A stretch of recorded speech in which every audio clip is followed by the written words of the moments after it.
आज मैले हजुरहरूलाई बताउने छु विन्डोज 11 कसरी इन्स्टल गर्ने। ल्यापटप अन गर्नुहोस्, F9 थिच्नुहोस्, डाइरेक्ट बुटको अप्सन आउँछ, तर हामीलाई डाइरेक्ट बुट गर्नु छैन। मैले तपाईँहरूलाई F10 थिचेर बुट अप्सनमा जाने, त्यसपछि सिस्टम कन्फिगरेसनमा जाने, त्यसपछि तल बुट अप्सनमा जाने।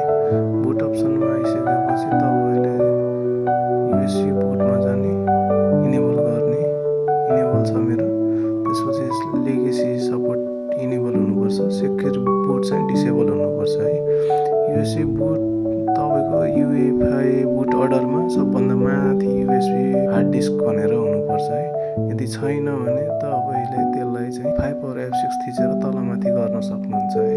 टपमा चाहिँ जहिले पनि USB हार्ड डिस्क हुनुपर्छ है, पेन ड्राइभले बुटेबल गर्दाखेरि। बुट अर्डरको टपमा चाहिँ USB हार्ड डिस्क हुनुपर्छ।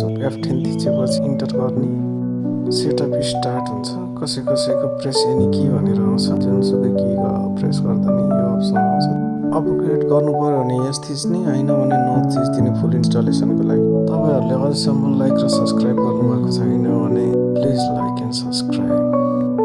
यो डायलग्स बक्समा हामीले ल्याङ्ग्वेज चाहिँ इङ्ग्लिस युनाइटेड स्टेट राख्नुपर्छ, ISFमा टिक लगाउनुपर्छ। नेक्स्ट हाम्रो हार्ड डिस्कको अप्सन खुल्छ। पार्टिसन 1 र पार्टिसन 2 हाम्रो पुरानो विन्डोज भएको कारणले त्यसलाई फर्मेट र डिलिट गर्नुपर्छ। एकदमै ध्यान दिनुपर्छ यहाँ। पार्टिसन 3 र पार्टिसन 4 लाई छुन हुँदैन हामीले, त्यसमा हाम्रो सबै डाटा हुन्छ। न्यूमा जाने, होइन एप्लाई गर्ने, हाम्रो नयाँ पार्टिसन बन्छ। तर बनेन। बुटेबल पेन ड्राइभ चाहिँ UEFI फर्मेटमा छ र हाम्रो हार्ड डिस्क चाहिँ MBR फर्मेटमा छ। बुटेबल पेन ड्राइभ चाहिँ MBR फर्मेटमा ल्याएर हामीले फेरि पार्टिसन फर्मेट गऱ्यौँ, अनि त्यसपछि ओके गरिदियौँ। इन्स्टलेसन सुरु भइसक्यो। अब फिनिसिङ अप नहुँदासम्म हामीले केही गर्नु हुँदैन, त्यति बेलासम्म चुप्प लाएर बस्ने। अब फिनिसिङ अप भइसकेपछि तपाईँको ल्यापटप रिस्टार्ट हुन्छ होइन। हुने बित्तिकै पेन ड्राइभ निकाल्नुपर्छ, अनि त्यसपछि अगाडि प्रोसेस बढ्छ। ड्राइभ झिक्नु भएन भने तपाईँको फेरि इन्स्टल सुरु हुन्छ, त्यही भएर निकालिराख्नु। अहिले गेटिङ डिभाइस रेडी भइसक्यो। अब हामीले यहाँ चाहिँ तपाईँको कन्ट्री रिजन सेलेक्ट गर्नुपर्छ। कन्ट्री चाहिँ हाम्रो नेपाल हो, त्यही भएर नेपाल सेलेक्ट गर्नुपर्छ।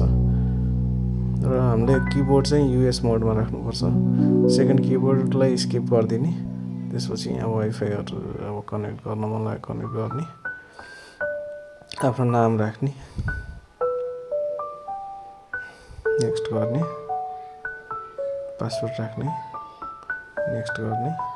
नाम र पासवर्ड यो तपाईँको लगइन गर्दाखेरि चाहिन्छ, कन्फर्म गरिदिने, नेक्स्ट गर्ने। त्यसपछि 3टा क्वेसन माग्छ, सेक्युरिटी क्वेसन, आफूले चाहेअनुसार सेक्युरिटी क्वेसनलाई एन्सर दिन पाइयो। तपाईँले अझसम्म लाइक र सब्सक्राइब गर्नुभएको छैन भने लाइक र सब्सक्राइब गर्न नबिर्सिनु होला। यस्तै भिडियोको लागि तपाईँले कमेन्ट बक्समा कमेन्ट गर्नु होला।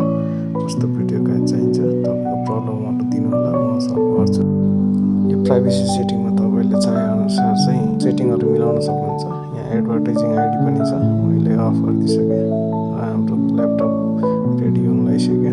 रेडी भइसकेपछि तपाईँहरूले ड्राइभर प्याक र सफ्टवेयरहरू इन्स्टल गर्नको लागि नयाँ भिडियोमा हेर्न सक्नुहुन्छ। तपाईँहरूले नयाँ डेस्कटपको लुक हेर्न सक्नुहुन्छ। धन्यवाद।